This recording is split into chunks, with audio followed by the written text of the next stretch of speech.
Қазақ хандығының әлеуметтік құрылымы. Қазақ даласында билік жүйесі ежелгі дәуірлерден дамыған. Дәстүрлі қазақ қоғамы ақсүйек, қалған басқа халық қарасүйек болып бөлінді. Ақсүйектерге хандар мен сұлтандар жатады. Хан мемлекеттің ең жоғары дара билік иесі. Қазақ қоғамында хандық билік Шыңғыс ханның үлкен ұлы Жошыдан тараған ұрпақтарға ғана тиесілі болды. Хандық билік мұрагерлік жолмен беріліп отырды. Ханның өкілеттігі. Сыртқы елдермен қарым-қатынасын реттеу. Ішкі тұрақтылықты сақтау.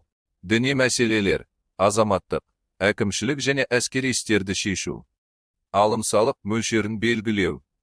Әскери жасақтар құру. Сұлтандар. Шыңғыс хан ұрпақтары шыққан тегіне қарай сұлтан лауазымын алды. Сұлтан сөз түркі тіліне, араб тілінен енген. Билік, құдіреттілік дегенді білдіреді. Сұлтан ұлыстардағы рулар мен тайпалардың билеушісі болды. Өз иелігіндегі әкімшілік пен басшылық, әскери жасақ сұлтандардың қолында болды. Халықтың барлық қалған бөлігі қарасүйек деп аталды. Қарасүйек қауымы билер мен батырлардан тұрды. Билер қазақ қоғамының саяси әлеуметтік, қоғамдық жүйесіне басшылық жасап, ретке келтіріп отыратын беделді тұлға. Шешен, елмен елді бітістіруші, елші, дау шешуші, әділ үкім шығару қызметін атқарған адам. Елдің ішкі бірлігін сақтауда билердің маңызы жоғары болды. Хандық билік жанынан билер алқасы, билер кеңесі құрылып, аса маңызды мәселелерді бірлесіп талқылап, ортақ шешім қабылдап отырған. Билер Қазақ хандығы тұсында мемлекеттік маңызы бар құжаттарды жасауға қатысқан. Билер ру тайпаның басшысы ретінде рубасы қызметін қоса атқарып, өз қауымының тұрмыс-тіршілігін қадағалап, тәртіп талабына жауапты болды. Әдет, құқығын жақсы білген, халық арасында беделді адамдар ғана би бола алды. Сол себепті би қызметі мұрагерлік сипат алған жоқ. Билерді қазақтар даналығы, әділдігі және әдет-ғұрыпты жетік білгендігі үшін құрметтеген. Батырлар кәсіби әскери өкіл. Шайқастағы жеке ерлігі мен қолбасшылығы үшін жекелеген адамдарға батыр атағы берілді.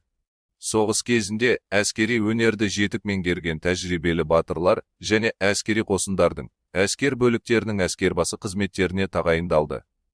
Батырлар ел өмірінде маңызды рөл атқарды. Мемлекеттің ішкі және сыртқы саясатын анықтауға араласып, хан сұлтандардың саяси және әскери кеңесшілері болды. Түрлі мемлекетаралық қатынастарды, елшіліктерде жүрді. Елге сыртқы жаулардан қорған болған халық батырларының ерлігі, тарихи эпостар мен батырлар жыры арқылы ғасырдан ғасырға жетіп отырды. Батырлардың ерлігін жыршылар, суырып салма ақындар мен жыраулар жырға қосып, бүкіл елге танытты.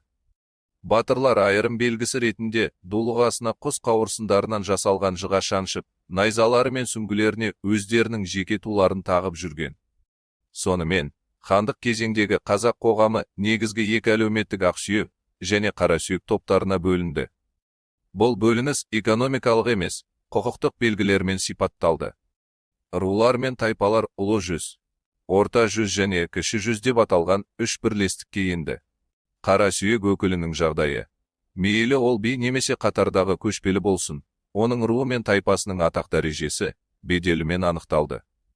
Қазақ қоғамы негізінен әлеуметтік жағынан біртекті келді. Таптық күрес болған жоқ. Мұның өзі қазақ қоғамының әлеуметтік тұрақтылығын қамтамасыз етті.